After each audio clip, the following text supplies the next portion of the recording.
Capítulo 3. Jornada rumo à casa das virtudes. Deixando o fardo ao pé da cruz. Agora via em meus sonhos Cristão caminhar animadamente por uma estrada cercada em ambos os lados por um alto muro. Ele começou a correr, embora não pudesse ser muito rápido por causa da carga em suas costas. No topo da colina, deparou-se com uma cruz. Tão logo Cristão acercou-se da cruz, seu fardo soltou-se, caindo-lhe dos ombros. Rolando morro abaixo, o fardo foi cair num túmulo aberto, e não mais o viu. O coração de Cristão agora estava leve, e fora aliviado de seu peso. Ele deu-me descanso por seus sofrimentos e vida por sua morte. Afirmou Cristão e permaneceu fitando a cruz e imaginando como a visão da cruz podia aliviar alguém de sua culpa e vergonha. Não mais sentia-se culpado de coisa alguma. A sua consciência dizia-lhe que todos os seus pecados haviam sido perdoados. Sentia-se agora inocente, limpo, feliz e livre. Sabia que todos os seus pecados haviam sido pagos pela morte daquele que morrera na cruz. Tinham sido levados, enterrados na tumba do Salvador, e Deus nunca mais se lembraria deles. Cristão achava-se tão grato e cheio de alegria que as suas lágrimas começaram a fluir. Enquanto olhava a cruz, chorando de alegria, 3 seres celestiais apresentaram-se e o saudaram. Paz seja consigo. Seus pecados estão perdoados, disse o primeiro. O segundo despiu-o de seus trapos e vestiu-o com roupas brancas e limpas. O terceiro pôs-lhe na fronte um sinal e deu-lhe um livro para que o lesse pelo caminho e lhe servisse de identificação no portão celestial.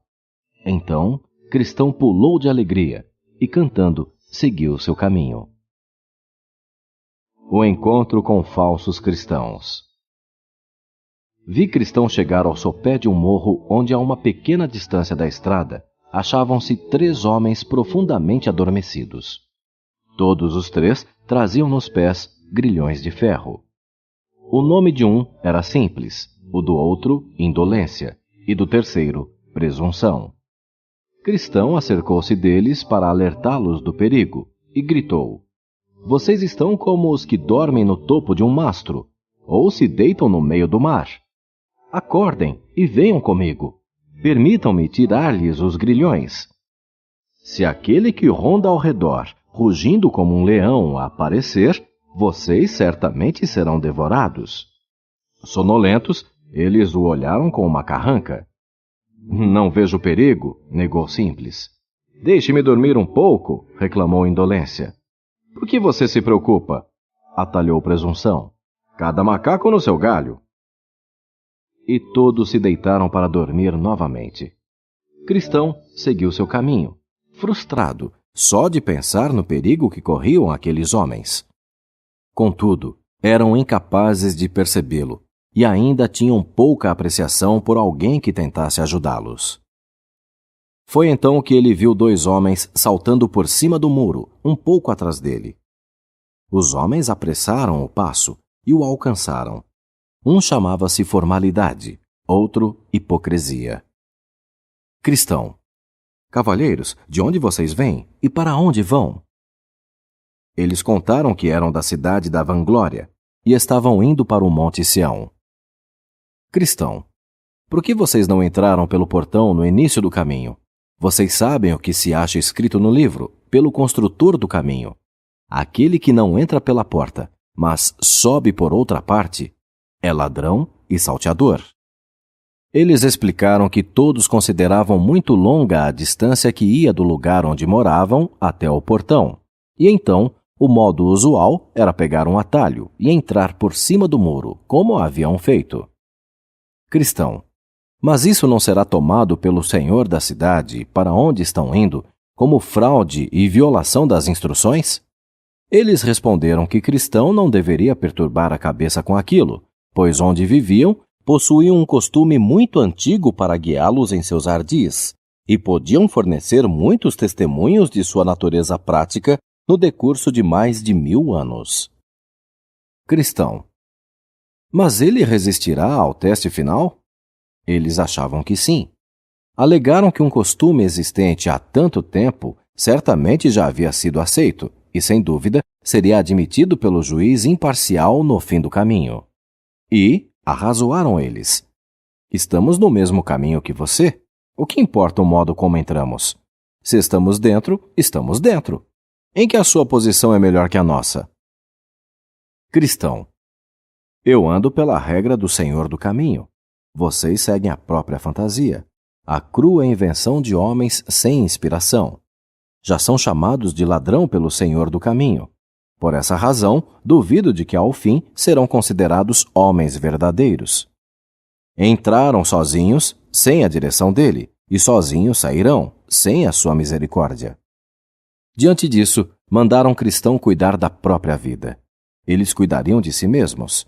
Tinham certeza de haverem guardado plenamente a lei e as ordenanças tanto quanto ele. Portanto, argumentou formalidade. Não vemos diferença entre você e nós, a não ser pelo manto em suas costas, que, sem dúvida, foi dado por algum vizinho para cobrir-lhe a nudez. Cristão.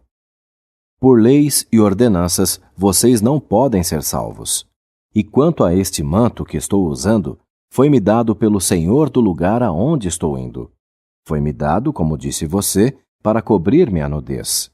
E eu uso-o como um símbolo da sua bondade para comigo.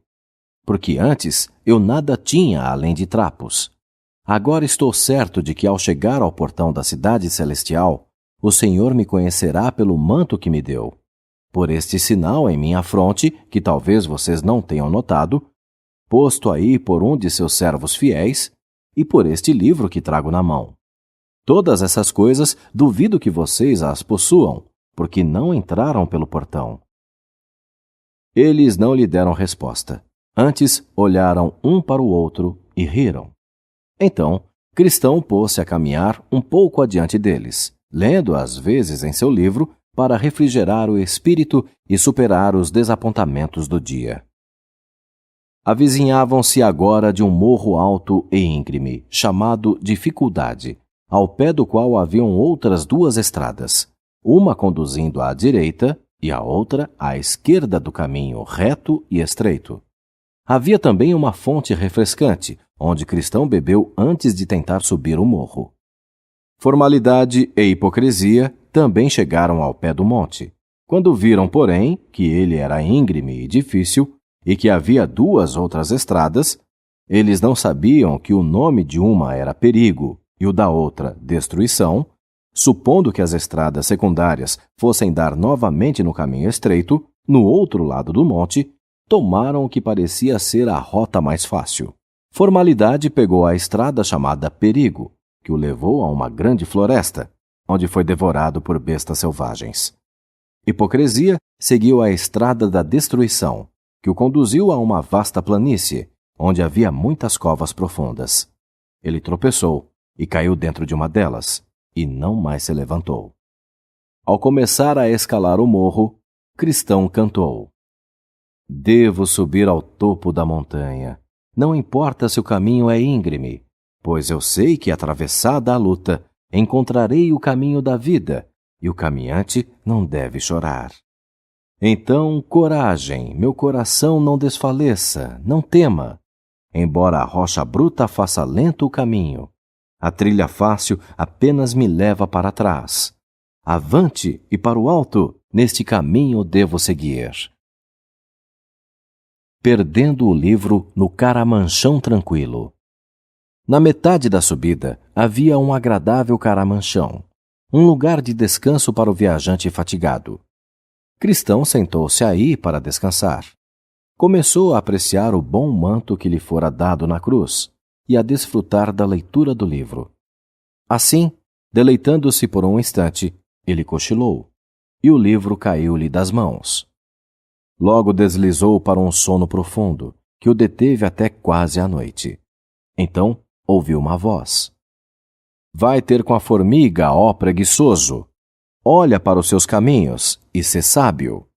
Assustado, acordou e apressou-se em seu caminho. No topo do morro, encontrou 2 homens que vinham correndo. Um era medroso, o outro desconfiado.